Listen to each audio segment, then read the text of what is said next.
폐쇄적인 길드에서 개방적인 공유지로 길드는 14세기 피렌체에서 동정 직업인의 집단으로서의 그 모습을 갖추고 세상에 나타났다. 당시 피렌체에서는 21개의 직업 길드가 도시에 사는 동정 직업인의 윤리적인 삶과 노동생활을 관리했다. 이러한 직업 길드는 길드 구성원의 보호자 역할을 하면서 이들 공동체의 사회적인 연대감을 고취시키는 역할을 했다. 즉 길드 구성원 간의 윤리, 시민으로서의 자부심, 기술에 대한 장인정신, 전문직의 행동 양식 등의 전통을 만들어갔다. 동정 직업을 가진 사람들이 모여서 직업 공동체의 가치를 강화하는 역할을 한 것이다. 길드는 특정 지역에서 공예품 생산이나 상품 거래를 감독하는 장인 또는 상인의 이익 결사처라고 볼 수가 있다. 초기에는 군주와 같은 통치자들이 거래를 감독하고 자재 공급을 안정적으로 유지하기 위해 길드의 권리를 면허처럼 관리했지만 이러한 권리는 이후에 대부분 시정부로 넘어갔다. 이러한 규제를 통하여 길드에 속한 사람만이 도시 내에서 상품을 판매하거나 기술을 연마할 수 있었고 최소 또는 최대 가격, 거래 시간, 연습 생수와 같은 여러 가지 사항에 대해서도 통제를 받았다. 따라서 길드의 규칙은 자유 경쟁을 감소시키고 길드 구성은 매의 참여자를 배제시켰지만 한편으로는 직업과 기술에 대한 전문성을 중시하고 상품과 기술의 질적 수준을 유지시키는 역할을 했다. 이러한 전문성에 대한 강조는 특정 기술이나 판매망을 가진 그룹의 폐쇄성을 키우고 그 그룹의 배타적인 이익을 옹호한다. 물론 전문가 집단이 기술 발전을 주도하면서 특히 산업혁명 이후의 사회 발전에 큰 기여를 한 것은 부인할 수 없는 사실이다. 그런데 미래의 사회에서도 폐쇄적으로 운영되는 전문가 집단이 사회의 발전을 계속해서 주도할 수 있을 것인가? 그렇지 않을 가능성이 크다. 사회의 성장에 필요한 지식과 기술의 생성이 이제는 개별적인 전문가 집단에서 생성해내는 지식과 기술의 수요를 감당할 수 없다. 사회가 중앙 집중적이고 권위주의적인 형태에서 분산적이고 탈권위주의적인 형태로 변해가는 것은 사람들이 민주적인 사회를 바라기 때문이 아니다. 지식과 기술이 다양한 네트워크에서 협력적이고 융합적으로 생성되어 오늘날 사회의 성장수요에 맞출 수 있기 때문이다. 따라서 비즈니스 네트워크는 이제 경력 발전, 개발과 전문적인 성공을 위한 최고의 자원 중의 하나다. 좋은 네트워크는 취업 기회를 주고 승진 가능성을 높이며 사회적인 안전망을 제공한다. 또한 네트워킹을 통해서 혼자서 찾을 수 없는 기회에 접근할 수 있다. 이러한 네트워크는 나와 상호작용하는 모든 사람으로 구성되며 이들 모두는 잠재적으로 귀중한 전문적인 지원을 줄 수 있는 자원이 된다. 이와 같이 네트워크를 통하여 다양한 분야에 대한 통찰력을 얻을 수 있으며 자신이 종사하는 분야의 전문성을 더욱 향상시킬 수 있는 방법을 얻을 수 있게 된다. 업무와 관련해서 네트워크를 만들고 발전시키는 가장 확실한 장소 중에 하나는 직장이다. 따라서 이제 직장은 출근하여 업무를 수행하는 장소라는 의미를 넘어 네트워크를 만들어 연결하고 네트워크 안에서 소통하며 교육을 제공하거나 학습하는 공간이 되고 이러한 활동을 통하여 생산력을 향상시키는 장소로 변해갈 것이다. 물리적인 장소의 의미를 벗어나서 네트워크 안에서 활동하는 공간이 되는 것이다. 네트워크 속에서 조언과 지도를 기꺼이 제공하는 멘토를 만나면 사회생활의 성숙함과 다양한 경험을 얻는 데 도움이 될 수 있고 특정 기술을 보유한 동료와는 서로의 기술 발전을 위하여 정보를 공유할 수 있다. 이런 네트워킹을 통해서 스스로 발전하여 직장뿐 아니라 사회적으로 더 가치 있는 사람이 될 수가 있다. 직장은 나를 고용한 회사의 발전을 위해서 업무를 제공하는 장소라는 의미를 벗어나 네트워킹을 통하여 나와 동료 그리고 회사가 같이 성장해 나가는 장소가 된다. 이러한 네트워크는 직장을 폐쇄적인 공간으로 두지 않고 개방적인 공간으로 만들어 나갈 것이다. 동종 기술을 가진 전문가 집단으로 구성된 길드가 폐쇄적인 조직으로서 오늘날 전문가 직업군의 뿌리였다면 이제는 다양한 기술을 가진 여러 집단과 구성원들이 개방적으로 네트워크를 구성해가며 발전을 이끌어가는 시대다. 지금까지의 직장이 장소에 기반을 둔 업무 공간이었다면 네트워크 시대는 시간과 장소에 구애받지 않는 업무 공간이 다양한 형태로 등장할 수 있다. 지금까지는 직장이 일하는 공간이었지만 앞으로는 일하는 공간이 직장이 된다는 의미다. 사실 이러한 변화는 이미 시작이 되었다.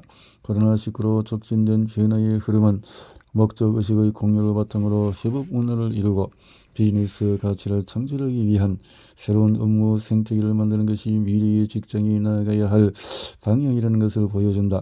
이러한 미래의 직장은 공동의 목적을 이루기 위한 참여를 촉진하고 생산성을 높이며 효율성을 창출한다. 특히 코로나19 팬데믹은 직장을 바라보는 시각을 크게 바꾸어 놓은 커다란 계기가 되었다. 코로나19에 걸린 직원이 생기면 바로 기업은 근무를 폐쇄하고 작업 방식을 변경했다. 폐쇄적인 공간에 대한 위험성, 이 실제하는 위험으로 드러났던 것이다. 재택근무 원격 작업의 도입만 보아도 코로나19가 없었으면 10년 정도 걸릴 일이 1년 사이에 일어난 셈이다. 이제는 직장이 서로 가까이 모여서 시간을 보낼 수 있는 장소가 아닐 수 있다는 사실에 의해 촉진된 업무 환경의 변화는 직장에 대한 우리의 관점을 크게 바꾸어 놓았다. 특히 디지털 작업 공간이라고 말할 때에 그동안은 데스크톱이나 랩톱, 모니터, 인터넷과 인트라넷 협업, 소프트웨어 등으로 정의하는 장소적인 공간이었지만 이제는 이러한 물리적인 작업 공간과 사이버 작업 공간이 통합된 공간이 디지털 작업 공간이 되어가고 있다. 한편 기술이 미래의 작업 공간을 완전히 규정할 수는 없지만 물리적인 작업 공간은 사이버 작업 공간에 매끄럽게 연결되어 사람들이 어디에 있든지 공동의 의사결정 프로세스에 잘 통합할 수 있도록 변화해 갈 것이다. 이 경우에 업무 지원은 사람이 하는 것이 아니라 디지털 도구 혹은 디지털 직원이 하게 되고 미래의 직장은 이러한 디지털 직원과 인간 직원이 장소에 구애받지 않고 함께 일하는 것이 된다. 새로운 직장 모델에는 플랫폼을 기반으로 하여 디지털과 인간의 협업이 이루어지는데 이를 위해서는 신뢰를 바탕으로 한 가치의 공유, 협업적인 사회에 대한 참여의식, 그리고 이를 가능하게 하는 관리 기술의 혁신이 있어야 한다. 한편 기업의 경영진은 직원들의 사용자 경험을 지속적으로 개선하고 디지털 역량을 높이며 비즈니스가 원활히 수행되도록 서비스 프로세스를 지속적으로 발전시켜야 한다. 특히 회사의 리더는 빠르게 변화하는 외부와 내부 환경의 변화에 대응할 수 있도록 직원의 능력에 대한 파악과 필요한 기술을 지원하고 끊임없이 새로운 운영 모델을 만들고 미래의 기술과 작업을 받아들일 전략을 준비해야 한다.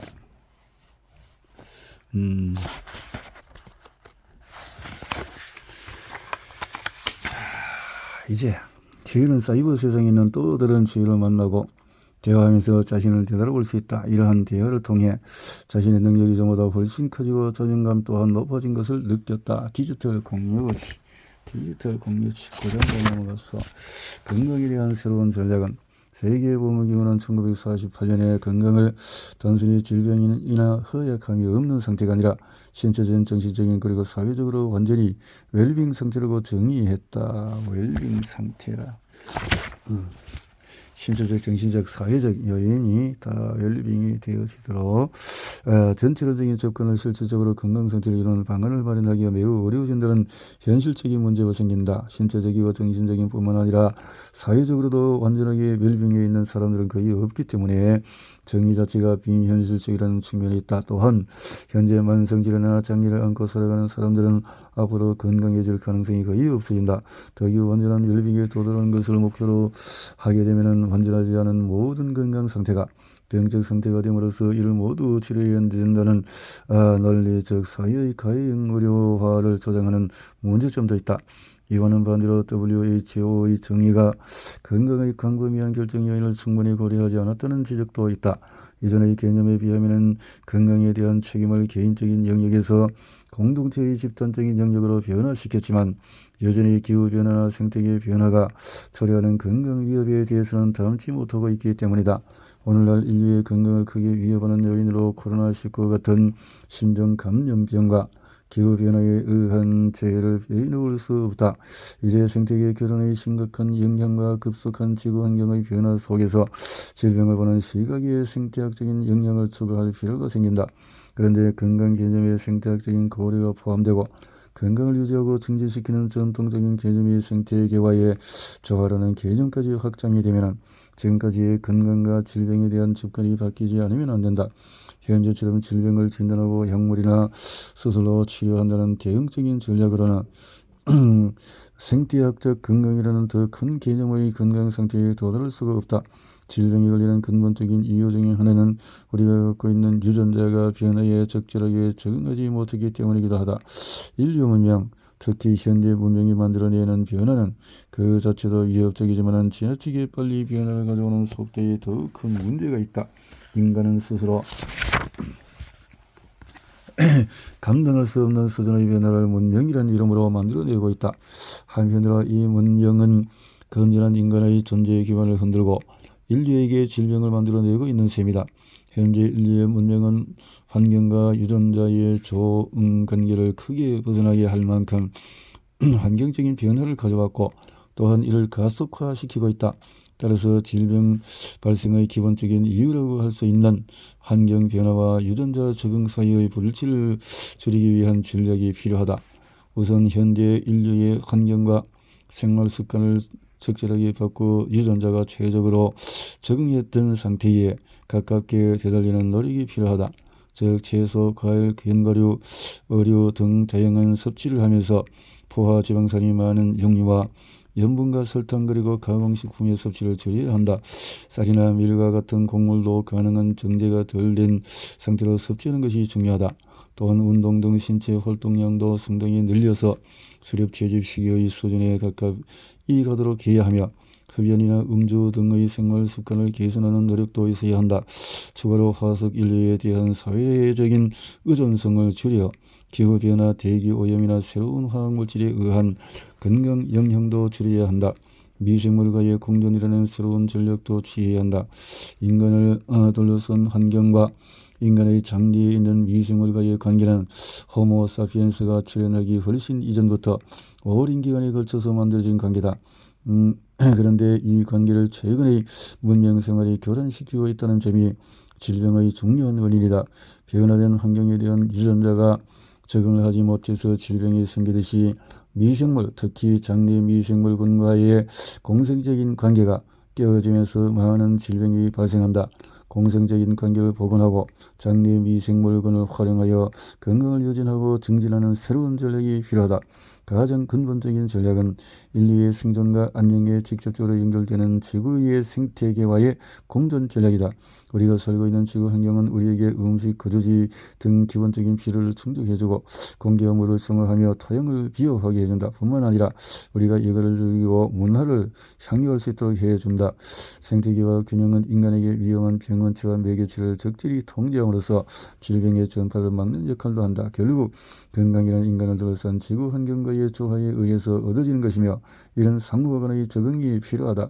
이런 면에서 지구 자원의 남용은 인간의 존재 기본을 위협하고 환경과 인간 사이의 새로운 긴장관계를 초래하는 것이다. 따라서 지구 자원을 아끼고 환경을 보존하려는 노력은 인간의 건강과 안녕을 지키는 길이라고 할 수 있다. 중요한 전략이 하나 더 있다. 친밀한 인간관계를 바탕으로 서로 지지하고 나누는 공동체 문화를 만들어 소외되고 개별적인 존재에서 벗어나서 협조하고 연대하는 사회 문화를 만들어 나가는 것이다. 특히 사회가 고령화되면서 돌봄이 필요한 노인 인구가 크게 증가할 것이고 사회는 이들에게 적절한 돌봄 서비스를 제공해야 지속 가능한 사회가 될 것이다. 그런데 이러한 서비스의 제공 책임을 개인이나 가족에게 돌리는 것은 적절하지가 않다. 새로운 전략을 채택하여 질병을 예방하고 건강을 관리하기 위해서는 개입의 수준을 개인에 국한하는 것이 아니라 가족과 집, 이웃과 커뮤니티 그리고 도시 수준으로 넓혀야 한다. 신체적, 정신적인, 사회적인 안녕 상태를 개인에 대한 개입으로만 달성하는 것은 불가능하다. 그래서 여러 가지 시도를 통해서 웰빙을 위한 접근은 건강을 웰빙으로 정의하려는 개념에서 더 나은 삶을 추구하자 하는 적극적인 열망이 담겨있다. 웰빙의 정의는 다양하지만 기본적으로 기분이 좋고 잘 기능하는 것을 뜻한다. 이는 각 개인의 삶을 경험과 생활 환경에 충족적인지 자신의 삶의 사회적인 규범이나 가치와 비교했을 때 적절한 일을 포함하는 개념이다. 웰빙의 개념은 좋은 느낌과 적절한 사회적인 기능의 두 가지 주요 요소로 구성이 된다. 행복감, 만족감, 즐거움, 호기심과 더불어서 인생에서 긍정적인 경험을 많이 한 사람이 가지는 특징적인 느낌이다. 웰빙을 이루기 위해서 사람들이 일상생활에서 취할 수 있는 몇 가지 중요한 행동으로는 사람들과 서로 연결하고 사회활동을 적극적으로 하고 주변 일에 관심을 갖고 계속해서 배우고 또 남에게 베푸는 삶을 사는 것이다. 웰빙을 위해서 가장 중요한 점은 주변 사람들과 연결하여서 좋은 사회적인 관계를 유지하는 것이다. 다른 사람들과 가깝게 지내고 좋은 감정을 느끼는 것은 인간의 기본적인 욕구이며 기능이라고 할 수가 있다. 활동적인 생활은 그 자체가 웰빙이 된다. 따라서 야외에서 걷거나 달리기도 하고 많은 연계에서 규칙적인 신체 활동을 하면 우울증과 불안 등 정신적인 문제가 줄어든다고 한다. 일상생활에서 주변의 여유와 호기심을 가지고 바라보는 웰빙에 좋다. 계절의 변화를 느끼고 거리를 걷던 사무실에서 또 계속해서 배우는 것도 중요하다. 배움을 통해서 또 성인 교육에 참여하게 되면 웰빙의 삶의 만족도 긍정적인 가치관에 좋은 영향을 주는 것으로 도움이 된다. 공감을 바탕으로 사회적인 관계를 좋은 방향으로 만들어 나가면 웰빙은 더욱 증진된다. 친구나 지인뿐만 아니라 낯선 사람에게도 호의를 베풀면은 넓은 커뮤니티와 연결된 자신을 보게 될 것이다. 베풀고 나누고 특히 노인의 경우에 자원봉사를 하게 되면 삶에 더 긍정적인 영향과 의미를 부여하는 것으로 나타났다. 먹거리 또한 웰빙 생활에 매우 중요하다. 우리가 섭취하는 음식은 신체 활동에 필요한 칼로리와 영양소만을 공급해 주는 것이 아니라 기분, 정서, 인지, 신경, 정신계에 직접적인 영향을 미친다. 결국 지역사회에서의 웰빙은 구성원들의 잠재력을 발굴하고 실현하기 위해서 사회적인, 경제적인, 환경적인, 문화적인 조건을 어떻게 만들어 나가느냐에 달려 있다. 네, 좋은 문화. 디지털 공유지. 디지털 공유지는 아직 많은 사람에게 뚜렷하게 자리 잡은 개념은 아니지만 가치를 창출하고 관심사를 공유하는 커뮤니티를 조직하기 위한 새로운 패러다임이라고 할 수 있다. 디지털 공유는 온라인 커뮤니티를 기반으로 한다. 디지털 공유지를 활용하여 자신을 주장하고 표현하는 사람들은 이제 전 세계에서 찾아볼 수가 있다. 이들은 각자의 지역의 사회를 뿌리를 두고 있지만 국제적으로 인터넷 시민이라고 할 수 있다. 이들은 인종적, 문화적인, 지적 다양성을 용인할 뿐만 아니라 이를 즐긴다. 공짜로 사용할 수 있는 소프트웨어나 오픈 액세스 출판물 또는 기타 수많은 사람의 개인 사이트를 통해서 네트워크를 만들어 가지만 스스로를 더 큰 변화를 만들어가는 역할을 한다고 여긴다. 디지털 공유자들은 스스로 엘리트라고 생각하는 경향이 있는데 자신들의 규칙이 자유와 혁신을 통해서 기존 제도를 압도한다는 생각을 하기 때문이다. 이들은 즉시의 고도로 전문화된 지식을 제공할 수 있는 전문 웹사이트나 실무적인 커뮤니티에 연결하는 방법을 잘 알고 있다. 인터넷 등 통신기술의 생성과 발전은 서로 모르는 개인이 만나 지식을 공유하는 사이버 커뮤니티를 만드는 훌륭한 기회를 제공했다. 디지털 공유제를 이루는 기반이 되는 커뮤니티는 구조와 목적이 다양하며 각 커뮤니티 유형마다 고유한 특성이 있다. 그러나 디지털 공유지의 존재만으로는 지식 생성의 공유를 보장할 수가 없다. 디지털 공유지에서 지식을 창출하려면 노력과 시간을 투자해야 하므로 커뮤니티 구성원들은 온라인 커뮤니티에서 집단 지식에 기여하기 위해서 노력해야 한다. 지식 공유에 기여하지 않고 지식을 개인적인 이익만을 위해서 활용하는 사기꾼 전략을 쓰는 사람이 많아지면 디지털 공유지가 유지되기 또 발전하기가 어렵다. 하지만 지식을 공유하는 데 기여하기만 하고 개인적인 이익에 관심이 없는 이타주의자가 저절로 많아지리라 기대할 수는 없다. 디지털 공유지는 정보와 기술의 배포 그리고 정보에 대한 공유적인 소유권으로 구성된 네트워크라고 할 수 있다. 소유권은 커뮤니티에서 집합적으로 생성 또는 공유되는 비동점적인 정보나 지식의 커뮤니티 구성원들에게 제3자 무료로 자유롭게 사용할 수 있는 권한이다.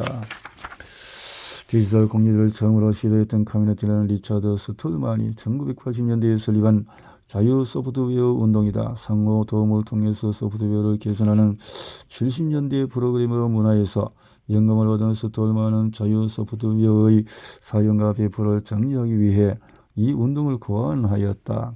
온라인 공유는 바이럴하게 즉 바이러스가 퍼지듯이 지식과 정보가 퍼져나가게 하는 가치를 지닌다. 인터넷에서 새로운 아이디어와 혁신이 놀라운 속도로 확산되는 방식이 마치 바이러스가 퍼지는 것과 비슷하기 때문이다. 디지털 공유는 우리 시대의 혁신을 주도하는 강력한 힘 중의 하나다. 소셜 네트워크나 온라인 커뮤니티와 같은 인터넷성의 다양한 통로를 통해 서로 협력하는 개인은 우리 사회를 성장하게 하는 힘이 될 것이다. 사회적인 생성이나 크라우드 소싱 같은 현상은 사회적인 협력에 의해서 창출된 가치가 점점 더 전통적인 시장과의 경쟁에 있어서 우위를 점하고 있는 것을 보여준다. 이처럼 검색 엔진이나 어플리케이션, 프로그램 또는 소셜 네트워크를 통해서 디지털 공유제가 생성되며 다양하게 아이디어가 재조합되면서 혁신이 일어나고 이를 통해 새로운 가치가 확산되고 있다. 있다고 있다는. 이래서 학위나 자격증 또는 재산과 관계없이 서로 모르는 사람들이 크고 작든 새로운 문화와 상업의 질서를 구축하는 디지털 공유지에 뛰어들고 있기 때문이다. 그동안 사회의 주류를 형성해왔던 권위주의자와 전문 집단이 아니라 아마추어와 일반 시민에 의해서 움직이는 경제, 사회 그리고 문화활동이 발전의 신흥 동력이 되고 있다. 이외에도 수많은 개인 작가, 음악가, 영화 제작자가 어플리케이션 도구와 디지털 공유지의 자원을 사용하여 새로운 세계를 만들어가고 있다. 이들은 권위주의의 옷을 벗은 새로운 전문가 그룹이라고도 할 수가 있다. 전문가 그룹이라고 할 수 있다.